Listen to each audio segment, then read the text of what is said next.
Halo semua, pada penugasan kali ini aku akan menjelaskan tentang Operating System Support atau dukungan sistem operasi. Sebelumnya, perkenalkan, nama saya Ilham Nuansa Sailendra Putra Pamungkas. Saya dari program studi Sistem Informasi kelas D. Tidak usah lama-lama, langsung saja ke inti pembahasannya. Pada pembahasan kali ini, terdapat 3 topik utama. Yang pertama adalah tentang sistem operasi sendiri, dan yang kedua adalah tentang scheduling atau penjadwalan. Yang ketiga tentang manajemen memori. Sistem operasi itu apa sih? Sistem operasi sendiri memiliki arti yaitu perangkat lunak sistem yang bertugas untuk melakukan kontrol dan manajemen perangkat keras serta operasi-operasi dasar sistem, termasuk menjalankan perangkat lunak aplikasi seperti program-program pengolah kata dan peramban web. Sistem operasi sendiri memiliki fungsi yaitu untuk mengontrol eksekusi program-program aplikasi dan juga sebagai antarmuka antara pengguna komputer dengan perangkat keras komputer. Lalu, sistem operasi sendiri memiliki tujuan dasar. Yang pertama adalah kemampuan berevolusi. Yang kedua adalah kemudahan. Yang ketiga, efisiensi. Selanjutnya adalah types of operating system. Yang pertama, single and multitasking.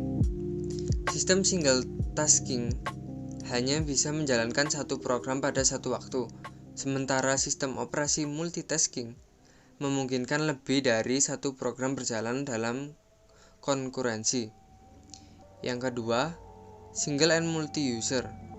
Sistem operasi single user tidak memiliki fasilitas untuk membedakan pengguna, namun memungkinkan beberapa program berjalan bersamaan. Sistem operasi multi-user memperluas konsep dasar multitasking dengan fasilitas mengidentifikasi proses dan sumber daya, dan sistem memungkinkan beberapa pengguna untuk berinteraksi dengan sistem pada saat yang bersamaan. Yang ketiga adalah distribut.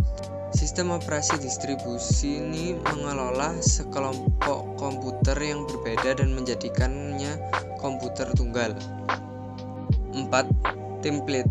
Template mengacu pada pembuatan gambar mesin virtual tunggal sebagai sistem operasi tamu, lalu menyimpannya sebagai alat untuk menjalankan beberapa mesin virtual. 5. Embedded. Sistem operasi yang disematkan dirancang untuk digunakan pada sistem komputer yang tertanam. 6. Real time. Sistem operasi real time adalah sistem operasi yang menjamin untuk memproses kejadian atau data pada saat tertentu. 7. Library atau perpustakaan. Sistem operasi perpustakaan adalah sistem operasi yang menyediakan sistem operasi khas. Topik selanjutnya adalah scheduling atau penjadwalan. Sistem operasi sendiri memiliki 3 penjadwalan. Yang pertama adalah penjadwal jangka pendek. Penjadwal ini bertugas menjadwalkan alokasi pemroses di antara proses-proses ready di memori utama. Sasaran utama penjadwal ini memaksimalkan kinerja untuk memenuhi satu kumpulan kriteria yang diharapkan.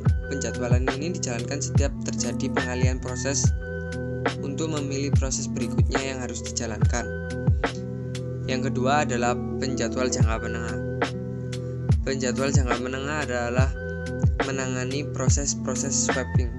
Proses-proses mempunyai kepentingan kecil saat itu sebagai proses yang tertunda, tetapi begitu kondisi yang membuatnya tertunda itu hilang dan proses dimasukkan kembali ke memori utama. Yang ketiga adalah penjadwal jangka panjang. Penjadwal jangka panjang bekerja terhadap antrian batch dan memiliki batch berikutnya yang harus dieksekusi.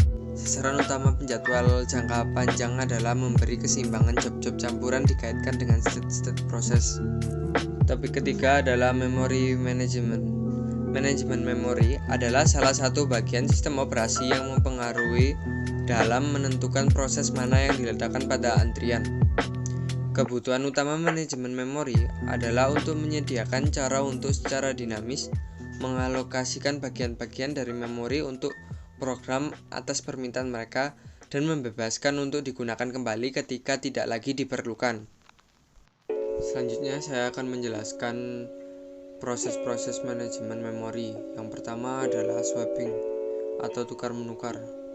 Merupakan suatu metode pengalihan proses yang bersifat sementara dari memori utama ke suatu tempat penyimpanan sementara dan dipanggil kembali ke memori kita ketika akan melakukan eksekusi. Yang kedua adalah partitioning atau partisipasi. Partisipasi adalah pengaturan data pada hard disk atau bisa juga proses pembagian ruang-ruang kosong pada hard disk untuk memberikan file sistem pada ruang kosong yang terdapat pada hard disk. Kemudian ruang kosong pada hard disk yang telah diberikan file sistem tersebut digunakan untuk menyimpan berbagai macam data dan sistem operasi. Yang ketiga adalah paging. Adalah sebuah skema manajemen memori yang memungkinkan elemen fisik ruang proses menjadi tidak saling berdekatan. Yang selanjutnya adalah virtual memory. Virtual memory adalah suatu teknik yang memisahkan antara memori logis dan memori fisiknya. Memori logis merupakan kumpulan keseluruhan halaman dari suatu program. Selanjutnya adalah Translation Lossed Buffer.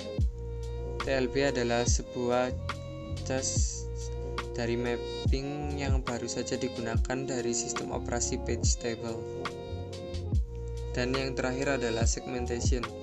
Segmentation adalah sebuah bagian dari manajemen memori yang mengatur pengalamatan dari memori yang terdiri dari segmen-segmen.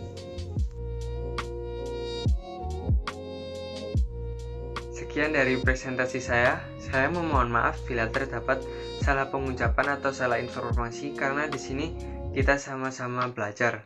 Atas perhatiannya, saya ucapkan terima kasih. Bye.